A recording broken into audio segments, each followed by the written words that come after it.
गोलगप्पे किसको अच्छे नहीं लगते। छोटे बड़े सभी के फेवरेट होते हैं। और वैसे भी गर्मियों की छुट्टियां हैं तो आप घर में ये बना के बच्चों को दे सकते हैं। बनाना बहुत ही आसान है। तो आज मुकम्मल रेसिपी आपके साथ शेयर करूंगी। तो मैंने 1 कप सूजी से तकरीबन 100 के करीब गोलगप्पे तैयार किए हैं। तो आप भी इस तरह बना सकते हैं। अस्सलामुअलैकुम। आज मैं आपके लिए गोलगप्पे की रेसिपी लेके आई हूँ जिसको बनाना बहुत ही आसान है और बाज़ार से ज़्यादा अच्छे गोलगप्पे हम घर में तैयार कर सकते हैं। तो चलते हैं, बनाना स्टार्ट करते हैं। स्टेप बाय स्टेप एक एक चीज़ आपके साथ में शेयर करूँगी। तो आप इनको फॉलो करेंगे तो इससे भी अच्छे गोलगप्पे आप तैयार कर सकते हैं। चलते हैं, बनाना स्टार्ट करते हैं। चैनल पे नए हैं तो चैनल को सब्सक्राइब कीजिएगा, वीडियो को लाइक कीजिएगा। रेसिपी अच्छी लगी है तो अच्छा सा कमेंट ज़रूर कीजिएगा और ज़्यादा से ज़्यादा फ्रेंड्स एंड फैमिली में शेयर कीजिएगा। तो यहाँ पे मैंने लिया है 1 कप सूजी का और इसको मैंने छान लिया था। और इसके साथ मैंने हाफ़ कप मैंने लिया है मैदा और इसको भी छान लिया है और इसको मैंने इसमें शामिल कर दिया है। इसके साथ मैंने बेकिंग सोडा 1 चुटकी शामिल किया है और साथ में बेकिंग पाउडर है वो है 1.5 टीस्पून। तो अभी इसमें थोड़ा थोड़ा पानी, रूम टेम्परेचर पानी इसमें इस्तेमाल करना है। तो इसमें डाल के हम इसकी अच्छी सी सॉफ्ट सी डो हम तैयार करेंगे। तो पहले मैंने थोड़ा सा पानी इसमें डाल के चम्मच की मदद से इसको मिक्स किया है और अभी हाथों की मदद से इसको गूँधेंगे। जिस तरह आटा गूँधते हैं बिल्कुल इसी तरह इसको गूँधना है 4 से 5 मिनट तक। और एक मीडियम सॉफ्ट सी डो हम बना के तैयार करेंगे। तो डो को बहुत ज़्यादा पतला नहीं करना है, सॉफ्ट सी डो बनानी है क्योंकि सूजी जो है वो बाद में अपनी जगह लेती है और ये डो सख्त हो जाएगी। अभी हम इसको कवर करके 15 मिनट के लिए साइड पे रखेंगे।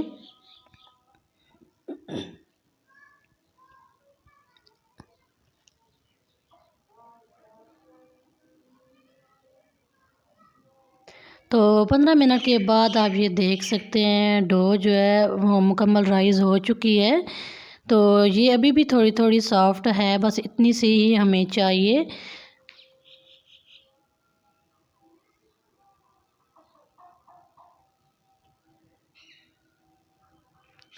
तो अभी हम काउंटर पे जो है मैदा डस्ट करेंगे और इसका एक पेड़ा बना के बड़ा सा इसको हम बेल लेंगे।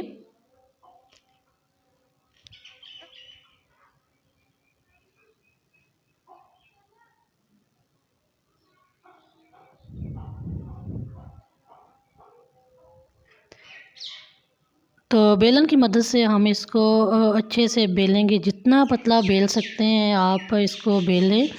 तो मैं इसको बेल के बड़ी सी रोटी इसकी तैयार करूँगी। जितना पतला हम इसको बेलेंगे इतने ही अच्छे और फूले हुए गोलगप्पे तैयार होंगे। तो बाज़ क्या होता है, लोग कहते हैं गोलगप्पे जो है वो फूलते नहीं हैं। तो मोटा बेलने से गोलगप्पे नहीं फूलते हैं। ये आप देख सकते हैं कितनी बड़ी सी रोटी मैंने इसकी तैयार की है।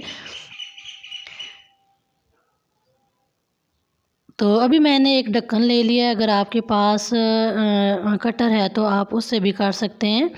तो मैं इस ढक्कन की मदद से इनको कट करूँगी और आप काउंट कीजिएगा कि कितने गोलगप्पे तैयार होंगे।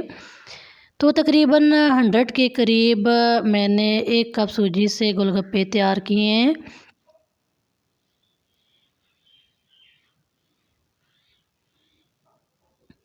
तो अभी हम इसको कवर करके रखेंगे और जो दरमियान में से एक्स्ट्रा मैदा था वो भी निकाल के दोबारा से बेल के तो उसके गोलगप्पे बना लिए हैं। ये आप देख सकते हैं। तो इनको हवा नहीं लगवानी, इनको कवर करके रखना है, चाहे आप कपड़े से भी कवर कर लें। अभी हम यहाँ पे लेंगे एक कढ़ाई और इसमें तेल डालेंगे, उसको अच्छे से गर्म करना है। तो फिर हम एक एक करके इसमें गोलगप्पे जो है वो डालेंगे और इसको हम चंद सेकंड के लिए प्रेस करेंगे तो ये अच्छे से फूल जाएंगे।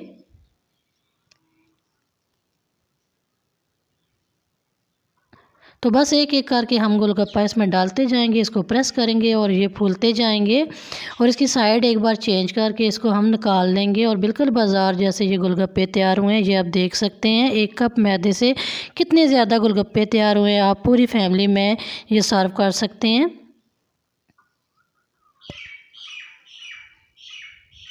तो अभी मैंने खुले बर्तन में इसलिए इसको रखा है ताकि इसको हवा लगे और ये ठंडे हों। तो अगर इनमें गर्मी की वजह से ये जो है सॉफ़्ट हो जाएंगे।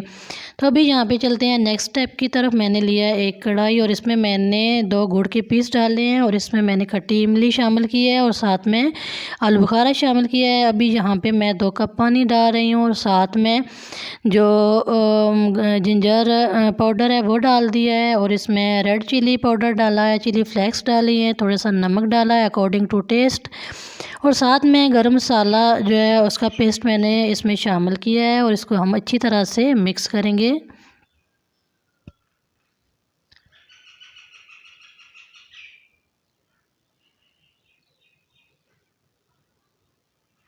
तो इसको हम तकरीबन 20 to 25 मिनट तक पकाएंगे और ये अच्छी तरह से पक के तैयार होगी। खट्टी मीठी इमली जो है बन के तैयार होगी।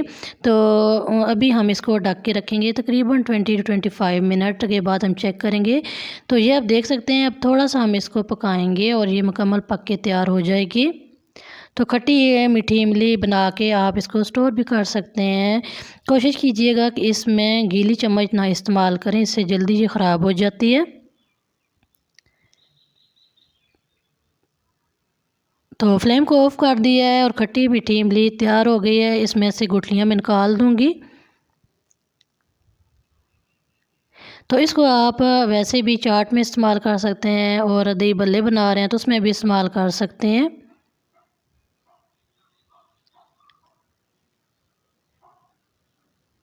तो चलते हैं नेक्स्ट स्टेप की तरफ और अभी हम तैयार करेंगे खट्टा पानी और इसके लिए मैंने लिया है ठंडा पानी। जितना ठंडा पानी होगा इतने ही मज़े का खट्टा पानी तैयार होगा। तो यहाँ पे मैंने ठंडा पानी लिया है और इसमें मैंने डाल दिया है चाट मसाला और इसमें डाल दिया है मैंने लहसुन का पाउडर और साथ में मैंने रेड चिली पाउडर डाला है, साथ में गरम मसाला और साथ में नमक डाला है अकॉर्डिंग टू टेस्ट इसमें शामिल कीजिएगा। यहाँ पे मैं 3 चम्मच इमली का पल्प जो है इस्तेमाल कर रही हूँ। आप चाहें तो ज़्यादा भी इस्तेमाल कर सकते हैं अगर इसको ज़्यादा खट्टा बनाना है तो। तो अभी चलते हैं जी थर्ड स्टेप की तरफ और यहाँ पे मैंने चाट तैयार किया है और इसमें मैं डाल रही हूँ चाट मसाला और नमक और इसमें मैंने टमाटर छोटे छोटे काटे हैं, प्याज है, आलू है और ब्लैक चने हैं। अगर आपके पास नहीं है तो सफ़ेद चने इस्तेमाल कर रहे हैं, अगर काले चने हैं तो ज़रूर इस्तेमाल करें क्योंकि इससे बहुत ही मज़े का इसका टेस्ट होता है। तो तीनों चीज़ें हमने देखी किस तरह तैयार कर ली हैं घर में, गोलगप्पे, खट्टी मीठी इमली और इसके साथ खट्टा पानी और साथ में चाट मसाला। और अभी मैं आपको एक तैयार करके भी दिखाऊंगी कि किस तरह हम इसको तैयार करके खा सकते हैं। तो ये आप देख सकते हैं हमने कैसे गोलगप्पे घर में तैयार किए हैं और मैं आपको ज़रूर एक बार रेकमेंड करूँगी, आप ज़रूर इसको ट्राई करें। तो आप बाज़ार वाले गोलगप्पे भूल जाएंगे और आप आए दिन घर में ख़ुद ही गोलगप्पे तैयार करेंगे और फैमिली में सर्व करेंगे। तो ये थी जी गोलगप्पे की फ़ाइनल लुक और आपको ज़रूर पसंद आई होगी। कमेंट में ज़रूर बताइएगा। चैनल को सब्सक्राइब नहीं किया हुआ तो लाजमी सब्सक्राइब कीजिए।